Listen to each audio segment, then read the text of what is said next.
All right, so good afternoon, everyone, and thank you all for joining our webinar today. I'm really excited to have Facebook hosting this exclusive webinar for us that is just for Ford and Lincoln dealers.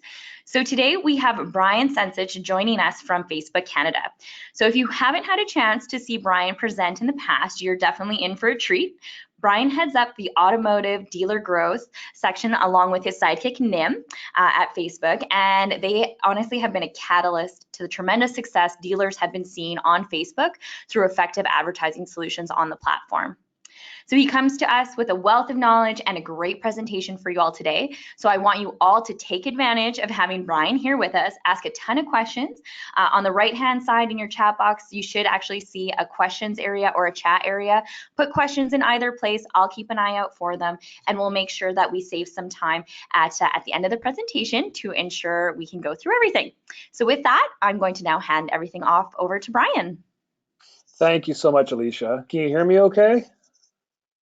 Yeah, everything sounds good on my end. Okay, perfect. If any of the attendees can't hear me for any reason, please type it into the chat box to make sure we can get that rectified. So thank you so much for having me. I appreciate it. I love being on these webinars and presenting, whether it's in person or in a forum like this. I enjoy it quite a bit. As Alicia mentioned, my name is Brian Sensich. I've been in the automotive industry my entire career, which has been the last 13 years. I started off detailing cars at a Nissan dealership way back. And I actually worked at a Ford dealership as well, detailing cars at Colony Ford Lincoln in Brampton about 12 years ago now. So I've held various positions at Auto Trader, at Kijiji, and now I have the opportunity to work with Facebook and make sure that we can kind of take everything Facebook has to offer and put it into plain English in the context of the automotive industry. Nim Bala, who heads up the architecture of the dealer solutions and the actual tactics on what need to be done in order to be successful, is on pat leave. He just had a baby girl. So he's going to be back mid-June, and he's usually my partner in crime. But I have Andrea Dunn, who's actually in the room with me helping with this webinar, who's been fantastic in his absence. So let's kick this off. I apologize if some of the animations are a little bit laggy, but this is kind of, we get these presentations, we try to put it onto webinar, and sometimes they don't come across the best, but hopefully everybody can see this. So I always start off with this concept of nomophobia. And when I first heard it, I thought it was like some weird disease, but it turns out it's a growing fear in today's world of being without a mobile device, which is kind of crazy. They've done studies that say millennials en masse would rather lose their pinky toe than not have a mobile phone, which is kind of nuts when you think about it. It really has become a consumer behavior. It's not just a technology anymore. So if you think about companies like Uber, companies like Airbnb, companies like Dollar Shave Club, a lot of these companies, they make most of their money, if not all of their money, from mobile. Because essentially it's this personalized device that you carry around with you all the time. And there's a really good opportunity for marketers to utilize that in very powerful ways, which we're going to talk about today. If we look back in history, it took about 38 years for radio, terrestrial radio, to reach 50 million people. It took TV 13 years to do the same, but it only took mobile 10 years to reach 2 billion people. This is what we're in the middle of is one of the biggest consumer shifts we've ever seen in the history of this planet. And it's exciting because it gives people the opportunity to get what they want when they want it. And because mobile is so easy and it removes so much friction, people spend upwards of 2.5 hours a day on their mobile device. And by the year 2020, there'll be 7.9 billion global mobile device connections, which is kind of crazy because that's more than there are people. The reason why this is important and the reason why I'm talking about mobile is because 45% of all shopping journeys contain a mobile action. I don't know about you, but when I'm watching TV and a commercial comes on, if I haven't PVR'd it, or even when I'm watching TV and I'm supposed to be paying attention to the plot of a show I'm really interested in, I'm still on my phone. And so are 68% of other people as well. And then 69% of people, I'm sure some of you have seen this in your stores, they are on their phone while they're shopping. So if they're in your showroom and they're looking at a car, they're pulling out their phone and they're looking for the price of that car at the dealer down the street. Sometimes it's another Ford store that's close to you, but sometimes it could be a Chrysler store. It could be a Chevrolet store.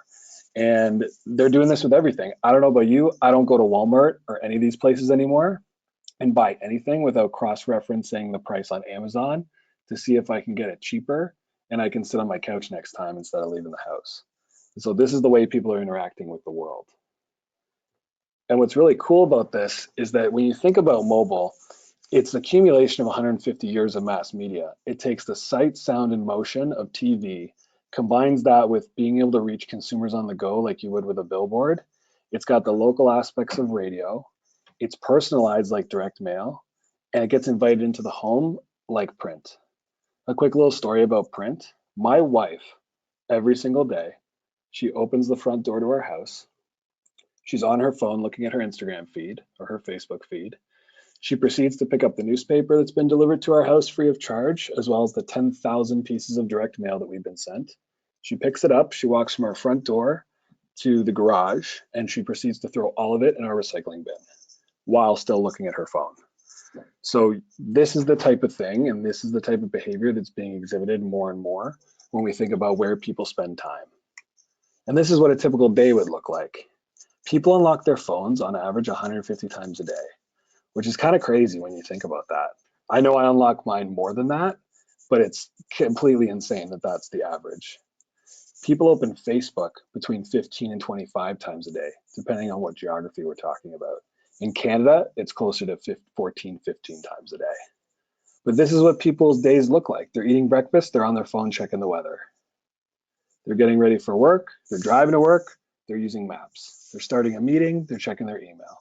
They're eating lunch, they're joining conference calls, they're doing all these things. And the great thing about Facebook is because people are spending so much time, and in Canada, the actual time spent is about an hour a day across Facebook and Instagram.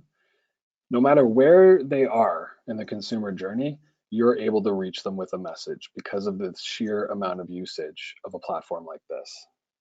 And to give you perspective on the scale in Canada, 24 million Canadians use Facebook every single month. These aren't dormant or fake accounts or anything like that. These are people that are using the service every single month. 21 million of them use it on mobile, which is a staggering number, and 18 million are active on Facebook every day. So I always present this slide, and dealers always kind of like, yeah, that's cool, but why do I care? And the reason why you should care is because we can segment a lot deeper.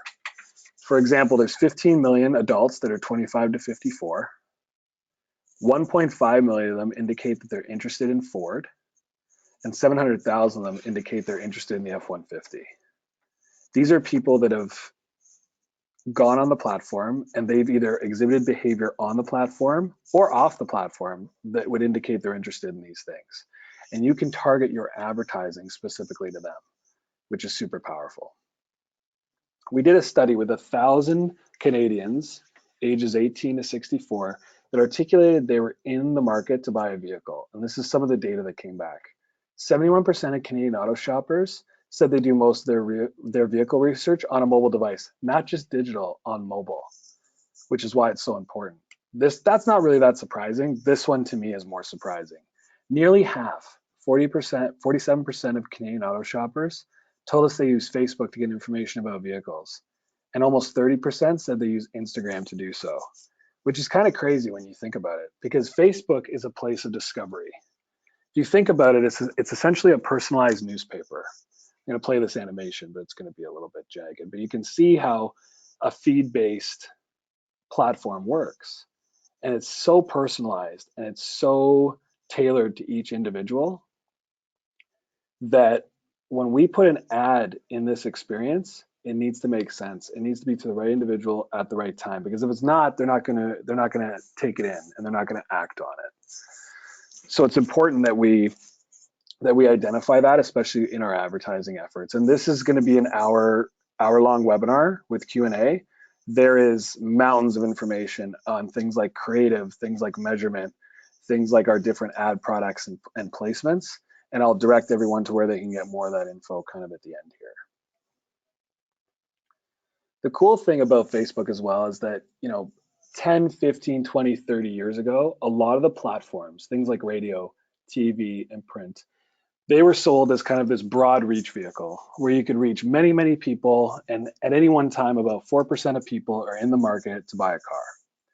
So the idea was, if you put out this broad broadcast of this is what I have to offer as a dealership. This is what the F-150 is all about. This is the incentive on the F-150, and come to my Ford dealership because I have the best selection or I have the best service or what have you. You blast that out to as many people as possible, hoping that you get enough that would come back that would translate into sales so that the following month you weren't being screamed at by somebody. The great thing about Facebook is that we no longer have to be as broad. We can pinpoint people that are more likely to interact with you. And part of the way that we do that is through identity. So you're always logged in when you're on Facebook. What that allows us to do is ensure that when we're putting out reach, we can make sure the right people see it the right number of times. The reach and frequency formula that we use, that we'll talk a little bit about at the end of this presentation, because you're always logged in, we're not going to overestimate reach or underestimate frequency, because in a cookie-based environment across all the different devices people use, a lot of times they'll see the same ad too many times, or not enough people will see it at all. And that tends to be a problem when we're talking about display advertising. So we've kind of solved that a little bit. But how do we reach these people? There's really three key ways. There's the core things that people share about themselves on Facebook. There's what we refer to as custom audiences, whether that be your customers that you upload through an Excel file, which we'll talk about in a second, or people that visit your website. And then there's lookalike audiences, people that share similar attributes to your customers. So I'll go into a little bit of depth on each of these, because this is really the meat of what we're talking about today, because it's these targeting options that are unmatched in our industry and that allow you to reach the right people and make sure that you minimize media waste as much as possible. So in terms of things that we know about people, things that they share, these are things like people that are interested in sports cars or travel. Maybe they've liked a photo. Maybe they've indicated that they like that on their profile. Things like location, where do they live? We need to be very, especially with PMA restrictions, you have to make sure that you're advertising to the right area. So where do they live? Where do they work? Where do they travel to? What postal code are they in? Demographics, are they newly engaged? Are they having a baby? Did they just move? All of these things are important as well. And then behaviors, like what are they doing on and off the platform? We have a piece of code that's called the Facebook Pixel, which sits across most of the World Wide Web. And when people travel en masse from Facebook and they do research in other areas, on other websites, on other platforms, the Facebook Pixel reads that that person is doing that. And then when enough people all do that thing, let's say it's build and price a car on Ford.ca, if enough people do that, they go into the interested in Ford bucket. And that allows you to serve advertising to those people. They're more likely to act because they're interested in Ford. I'll give you an example of how this works. So 2 years ago, this is June 25th, 2016, I decided to play my first round of golf. I'm 32 years old. I'm out of shape. It was embarrassing. And let me just go into a little more detail. The first round I ever played was with like 2 of the VPs and 1 of the chief operating officers of my former job. And it was not a good experience whatsoever. However, I like golf, even though I'm terrible at it. So what I did is I took this picture at the end of my round with this glove that was all battered up because I don't even know how to grip a golf club properly. And I said I lost 27 of these between 2 tournaments in the last couple of weeks. Although I'm awful, I'm having a great time learning the game. My first lessons tomorrow, #golf. And then I have the location is Rattlesnake Golf Club, which is in Milton. Fantastic course if you haven't played it. And then a buddy of mine down here is calculating how much I lost in terms of money, which is kind of hilarious. What's interesting about this is that before I went and played these tournaments, I was doing research online for where I should buy clubs. I was doing research online for like, what kind of golf balls should I use? I was doing all kinds of research all over the web about like what kind of things I need to buy and how like the etiquette in golf, just so I didn't show up and completely embarrass myself. So I get home after I posted this photo, and this is what my Instagram feed looked like. This is what happens on our platforms. When I indicated that I was interested in golf, both through the post and some of the research that I was doing, I was categorized as being interested in golf. And now I have Titleist, Nike, Wilson, and TaylorMade all trying to sell me golf balls, which clearly I bought because why would I not? I need these golf balls. I've lost 27 of them. For anyone who golfs that's on this webinar, you know how embarrassing that is. But I need to find balls somewhere. And these were served up to me at the right time, to me, who is the right person for the right reason. And that's why I decided to act. I'll give you another example. My wife and I recently had a baby boy in December of 2017. And earlier in 2017, we posted this photo. And this photo is both of us holding hands with baby shoes. And it had to be a professional photo. It had to be perfectly curated. The filter had to be just right, blah, blah, blah, blah, blah. Before this photo got posted on Facebook with my wife detailing out how excited we were, I was doing research about how I would get some sleep, how I'd make sure my baby got some sleep. What kind of formula should we buy? What kind of crib do we need? All kinds of research that every neurotic dad on the planet would do. The next day after this photo got posted, this is what shows up in my newsfeed. This is cool for a couple of reasons. Number one, I had no idea that Best Buy sold baby stuff. Number two, each one of these, what I've done here is freeze framed a carousel ad format. So this ad, it starts with the baby event on the far left with the baby and her mother. And as you scroll through, you can see the crib, you can see the glider, you can see the monitor. And when I click shop now, it goes directly to that product page. And I can buy it directly from that product page. What's interesting about this is that I would have 100% never known, never, that Best Buy sold baby stuff. This is a point of discovery for me, and that's the point. If you take nothing else away from this webinar, it's that Facebook is a point of discovery.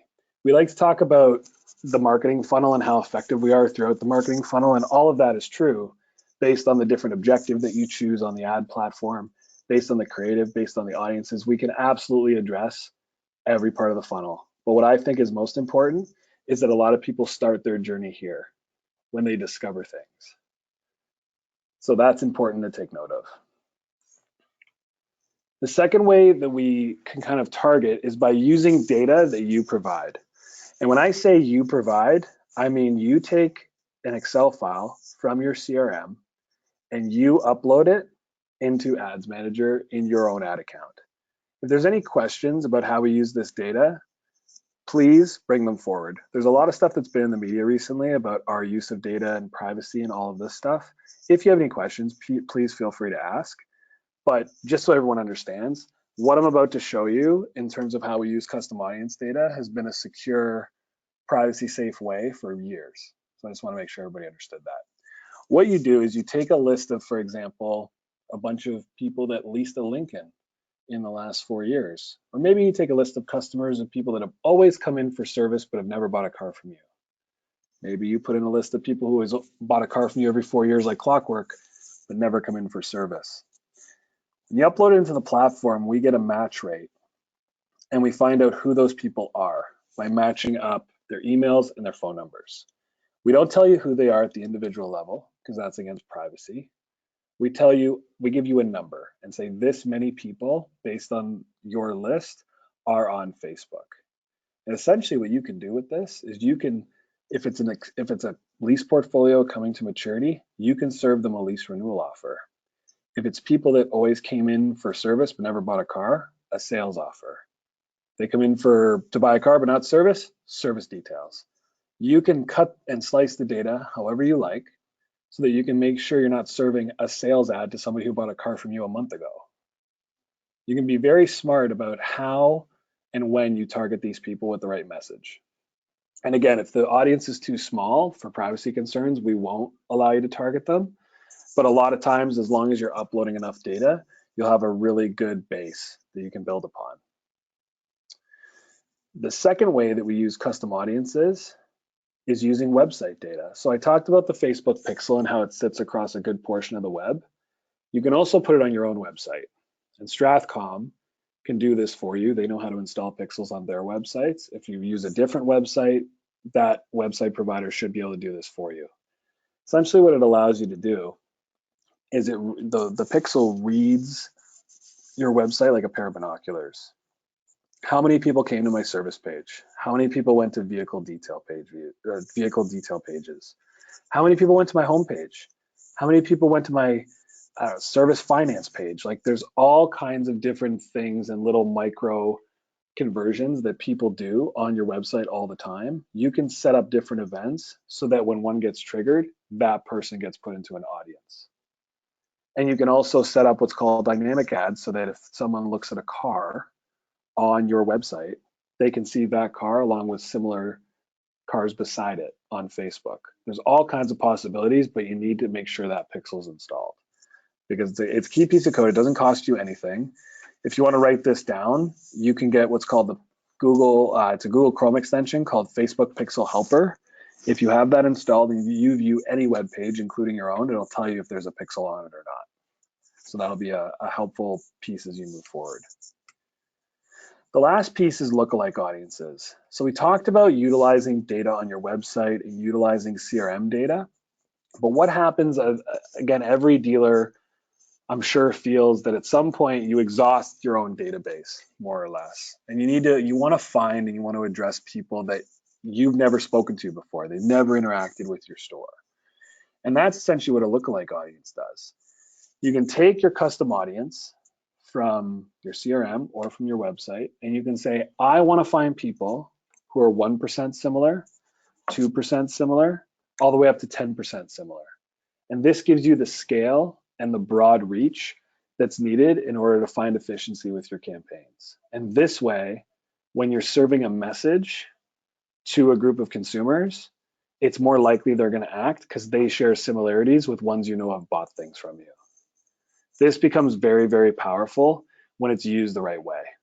And I know a lot of dealers who they literally get mad at me that I do these webinars and I speak on stage because they literally want to maintain the edge they have with this technology.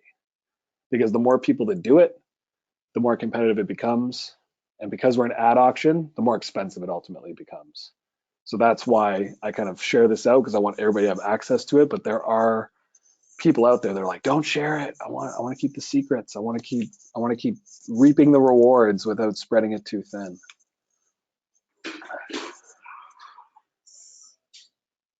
So you can probably hear some noise in the background because of some of the recordings we did, but this is some examples of some of the creative that Ford Canada does. And the reason why I like all of this creative is because it's video, it moves, and I understand it without it having to have sound. A lot of times, if you see some of the text on the far left, if that was an image, we have a rule with our creative that if you have more than 20% of the image be text, it'll penalize ad delivery. But because this moves, that text rule does not apply, which is important to take note of. So as you can see, like these are simple image ads with a call to action or a simple video ad with a call to action. And then over on the far left, we have a carousel ad. You can have up to 10 sliders with different videos and different images. This one happens to be showing the new F-150 features. So one thing I always like to mention here as we go through this, I like to pause for a second near the end and really articulate that a lot of times there's been different social gurus and different people that are social media marketing experts that have been speaking at conferences for the last 10 years. And up until really the last 4 or 5 years, our ad offering was very simple. It was about boosting posts. It was, how can I get as many likes as possible? Because I know that if I get a lot of likes on my business page on the posts that I put up, I know that I will sell more cars. But really, there was no actual measurement to that. There was no proof that anybody at Facebook or any external company could draw between getting more likes, getting more followers, getting more comments. They couldn't quantify that to car sales, at least not en masse. There was the odd one where someone in the comment would say, I'm coming to buy this car right now, and they actually did. Fantastic. But that was the exception, not the rule. So what we've pivoted to, everything that I've just shown you, all the targeting ability, all like the creative and the way the ads look and everything that we've reviewed today so far is trying to drive towards getting you guys more leads, more web traffic, retargeting on your VDPs, sales events, fixed ops revenue. That's what we're trying to drive towards. What are you trying to do as a business? What is your objective? and how is Facebook going to help you achieve that objective, along with the rest of your marketing mix. It's not just about Facebook.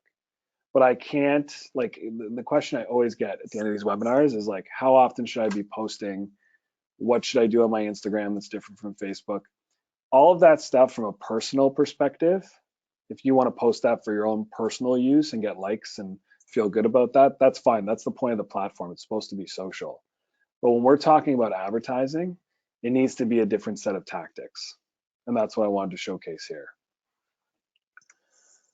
Now, how does this work? Does it work for other dealers?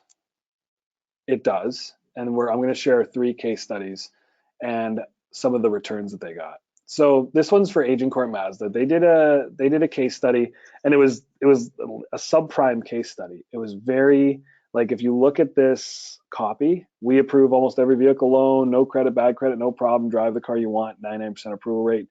It's a very basic subprime message.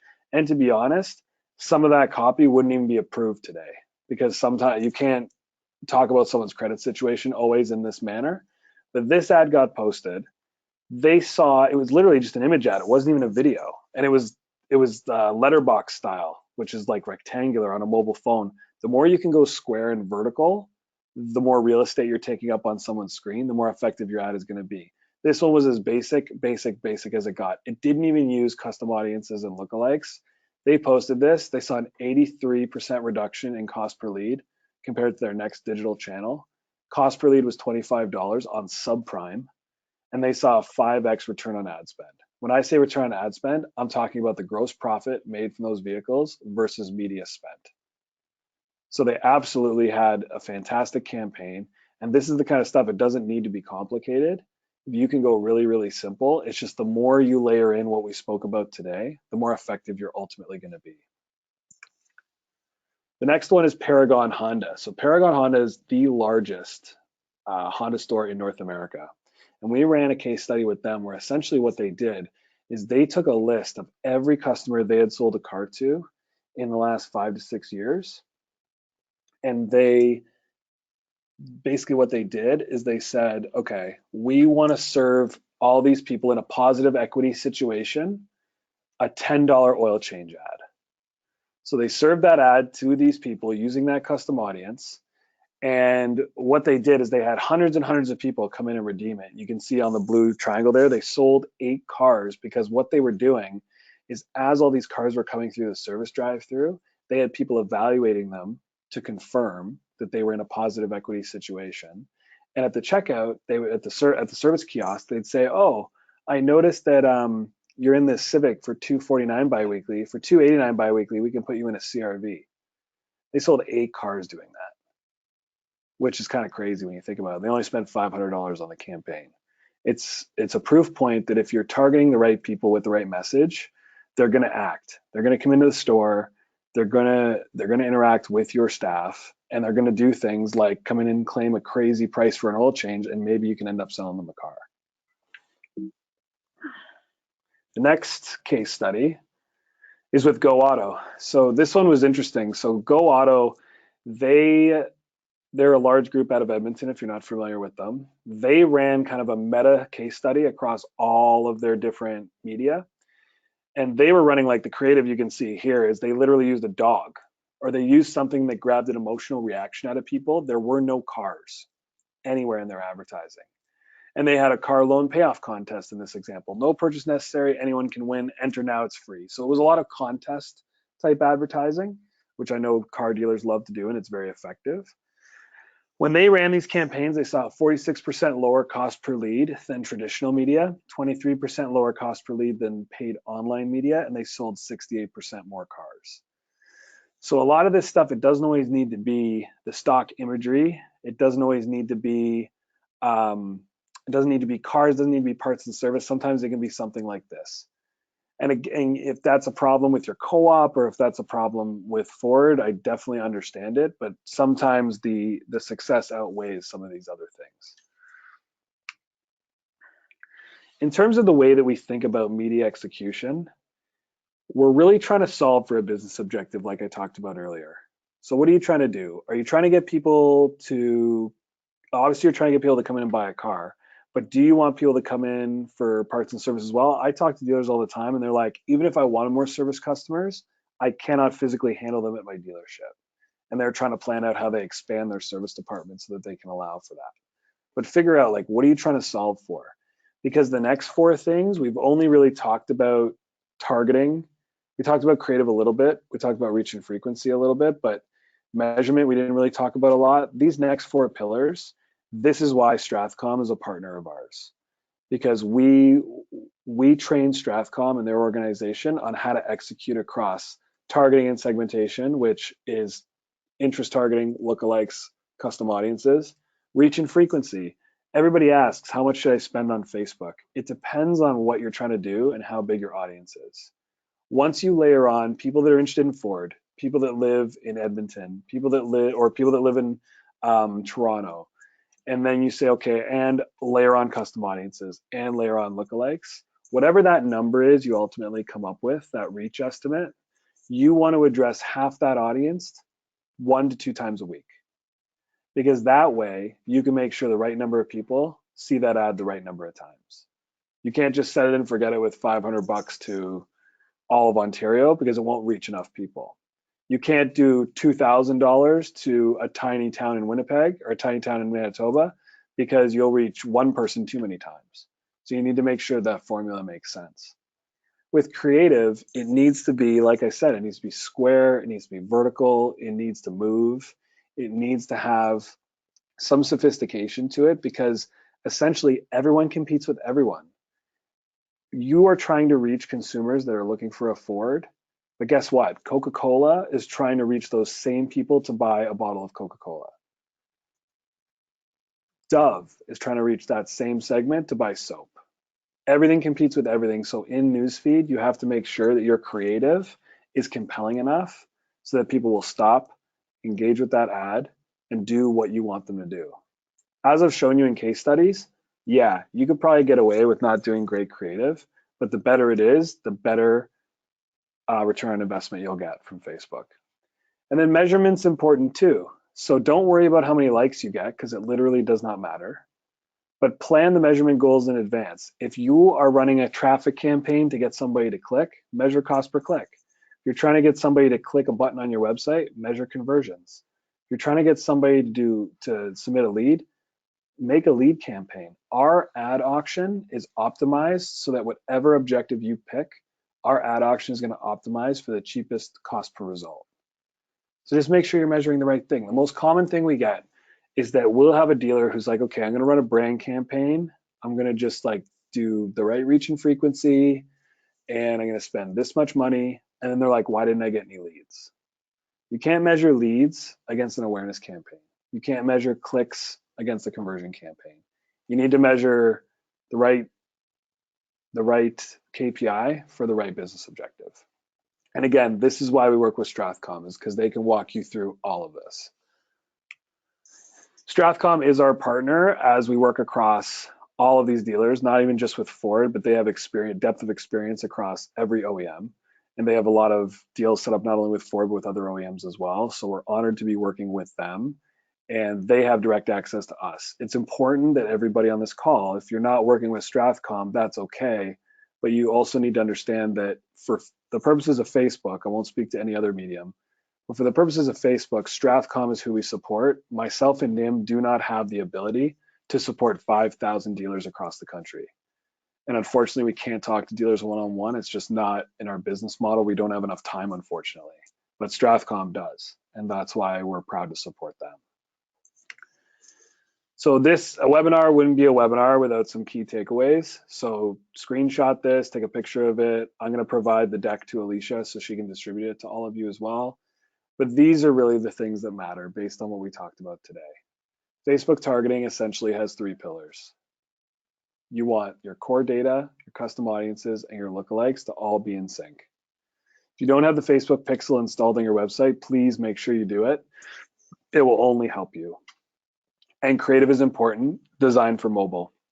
Whatever you're putting in your print ad, whatever audio you're putting on the radio, all of these different assets, some can be massaged for mobile, some cannot, but it's important that you at least go in that direction. because when someone's on a mobile screen, it's a very different experience from watching TV, from listening to the radio, so on and so forth.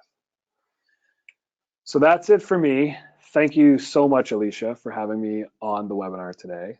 I am open to any and all questions. If you want to type them into the chat, or if you want to ask me a couple, you can fire away. Awesome. Thanks so much, Brian, for the great presentation.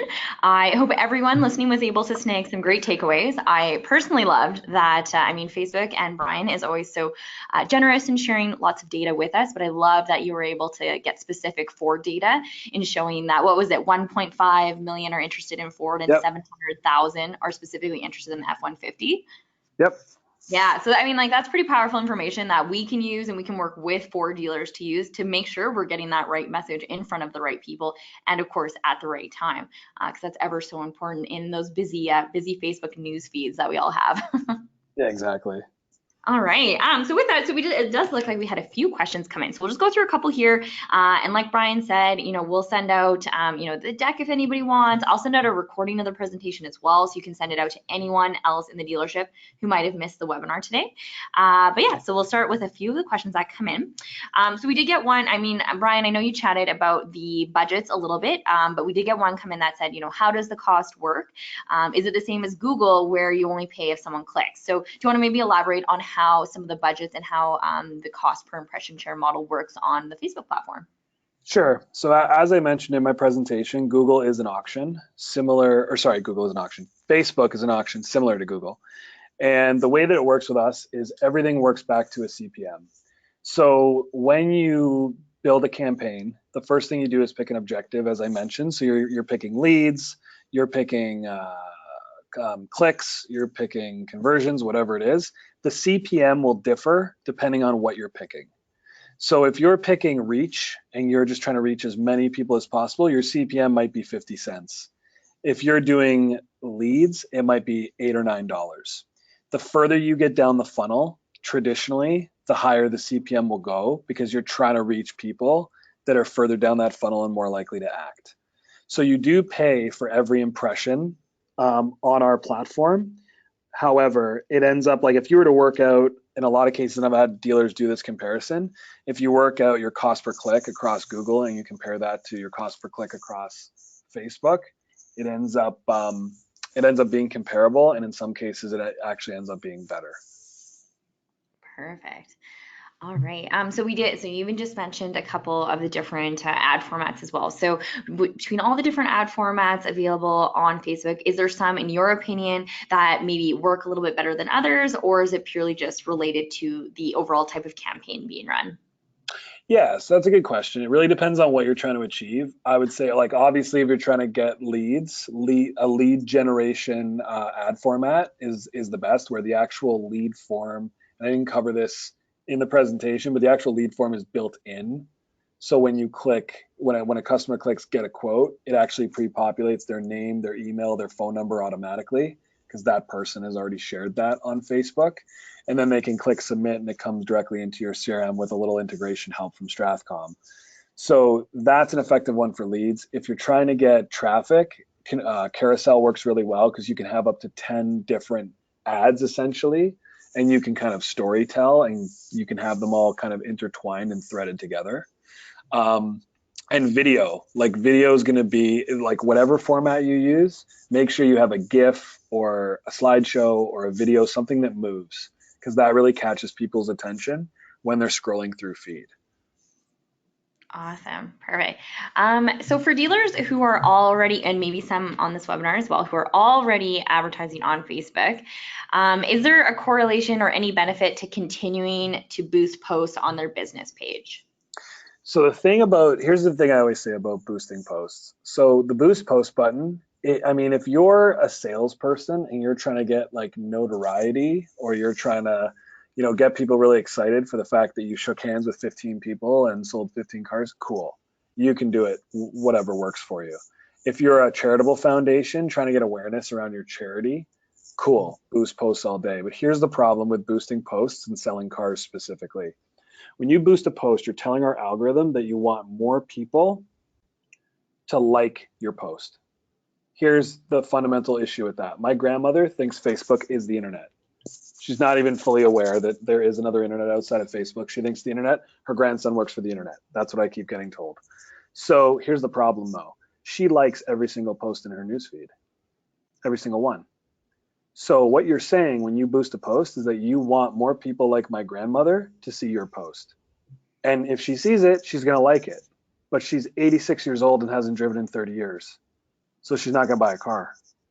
And that's the fundamental problem with boosting posts. That's an example of why we cannot, it's not even a correlation. There's definitely no causation, and there's not even a great correlation for more likes equals more sales. And that's what you're doing when you hit that boost button. Okay. I love that example about your grandma. Mine would be the exact same way. Exactly. And they don't drive. They're just hanging out. Yeah, no, absolutely. So I know you went through some of the targeting methods and the lookalike audiences and things like that on Facebook's platform. But what about targeting specific dealership competitors on Facebook? What would be the best way to execute that effectively? So you're saying like trying to target. So if I'm a Ford dealer, I'm trying to target customers of a Chrysler dealer. Yeah, something like that. Yeah, so the best way to do that through our interest targeting, you can do a lot of stuff with conquesting. So just like I showed you the data on people interested in Ford and people interested in F-150, you can easily target people that are interested in Chrysler and interested in Dodge Ram, or interested in Chevy and interested in Silverado, or interested in Toyota and interested in Tundra or Tacoma. So you can definitely conquest that way. And if somebody was interested in like a Ridgeline, I don't know why they would be. I'm just kidding. I don't mind the Ridgeline. But no, if they were interested in a different vehicle and you were targeting those people, and that like you could do a campaign where literally all it is conquest on Honda, and the creative could be why the F-150 is better than the Ridgeline. So that's Perfect. definitely effective to do stuff like that. Yeah, excellent. And I know we didn't go through this in the webinar, but a great question came in about offline conversions and what are they and why dealers should be looking at them. Yeah, totally. I mean, again, I tried to leave more time for questions because that's where some of this good stuff comes up. I can't even present everything all at once because it's too much for people to take in. Offline conversions is important because as we all move forward, and when I say we all, I mean us and Google and the rest of the digital ecosystem, we're all trying to get better at measurement.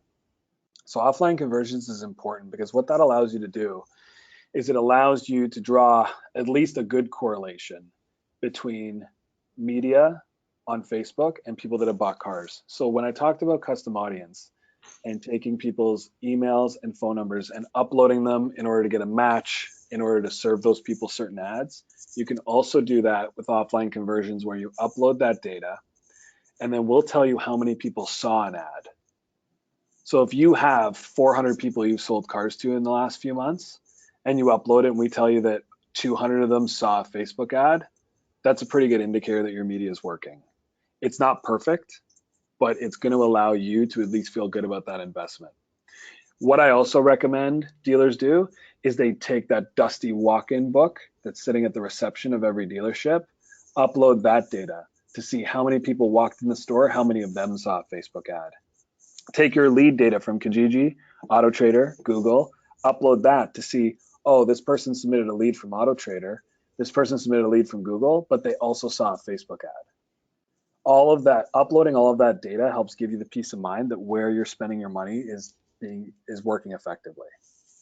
Absolutely. No, and I couldn't agree with you more. I think full attribution is going to be one of the largest challenges in the automotive industry until, digital retailing is a full-blown thing. And as much as, that's has been a buzzword in the industry for the last couple years at least, it's still something that is in the works and being rolled out. And until we get to a point where you can fully buy a car online in Canada, full attribution is going to be tough because even then it's, are you doing multi-touch attribution? Are you looking only at the last click? Are you looking at the first touch? Like what all are you looking at? Because there's so many different components that make up what people are researching, what they find online, and ultimately what makes them or pushes them to make that final purchasing decision. Yeah, absolutely. I mean, multi-touch attribution is, it's definitely something we all will get better at. And if you're using, I encourage just use a data-driven model. If you're into multi-touch attribution and you have your own data models set up, whether it's in Google Analytics or what have you, that's something to definitely dive into more and be aware of as more happens in the industry with that. Yeah, absolutely. All right, so last question here, and this one I personally love just because it's brand spanking new. But when will Facebook roll out Marketplace, and when can dealers expect that feature to be present? And when will we be able to advertise in Marketplace for the dealership section? That's a very timely question. So, Marketplace is interesting. Marketplace has just, like last week, launched in Canada. Marketplace has been in Canada since last year, but it was only C2C, consumer to consumer. So it was like, I'll sell you my iPhone if you sell me your shoes or what have you. And now we've released the ability for dealers to post, and we've gone to market with a handful of listing partners, one of which is Strathcom. So Strathcom has the ability to take your inventory and syndicate it to Marketplace for a fee. So what that allows you to do, and right now it's set up in such a way that the leads are put through Messenger, which is interesting because it's actually been very effective in the US where we've been testing this for the last 18 months. So I'd encourage anybody who's interested to reach out to Alicia, reach out to, I believe you guys have an email that people can reach out to sign up Yeah, you for bet. It's Marketplace. yeah, it's, you can reach out to me directly. My email is Alicia, Alecia at strathcom.com, or else we have one great straight for Facebook Marketplace. And it's literally just that Facebook Marketplace at strathcom.com. Because yeah, like Brian said, it's brand new as of last Wednesday. I know we're excited. I know Facebook is still rolling it out across the country. I just was able to see some of those listings today. So I'm finally in that group who can see, who's whitelisted, who can see all of the dealership listings showing up. So we're really excited to get that out more. So I guess just more on like the advertising component of Marketplace, because like what Yes. we'll do is we'll of course send and syndicate all your used inventory into Marketplace if you enroll through Stravcom. But what about the advertising side of things? Yeah, so on the ad side of things, like we didn't really talk about. I mean, advertising technically is putting your listings on Marketplace, but the other cool thing that is also available now is that if you're using placement optimization, so when an ad gets built and your objective is to get leads, and you hit a button called placement optimization, we're going to try to find the cheapest cost per lead across Facebook, Instagram, Messenger, Audience Network, and then also Marketplace. So if we know that we'll know if we put the ad in Marketplace and somebody clicks it, it'll be a cheaper cost per lead than if we do it in the Facebook news feed. That's where it'll appear. So you'll see listing, listing, listing, and then you'll see an ad break where it has a native ad unit for that campaign that you're running. So that's super interesting. And again, people are like, well, can I do just Marketplace? I don't recommend that because placement optimization might say, you know what, you're better served and it's actually more cost efficient for us to serve all these impressions into Instagram and Facebook and not Marketplace. Yeah, I mean, we obviously haven't tested out a lot with Marketplace quite yet. Obviously, that'll be to come, but it has been interesting. We've always used the placement optimization functionality, and it's been amazing some of the results that come from Instagram. Because I do think there's still a lot of some dealers are trying to be really progressive and dive, and lean in hard on the Instagram side of things.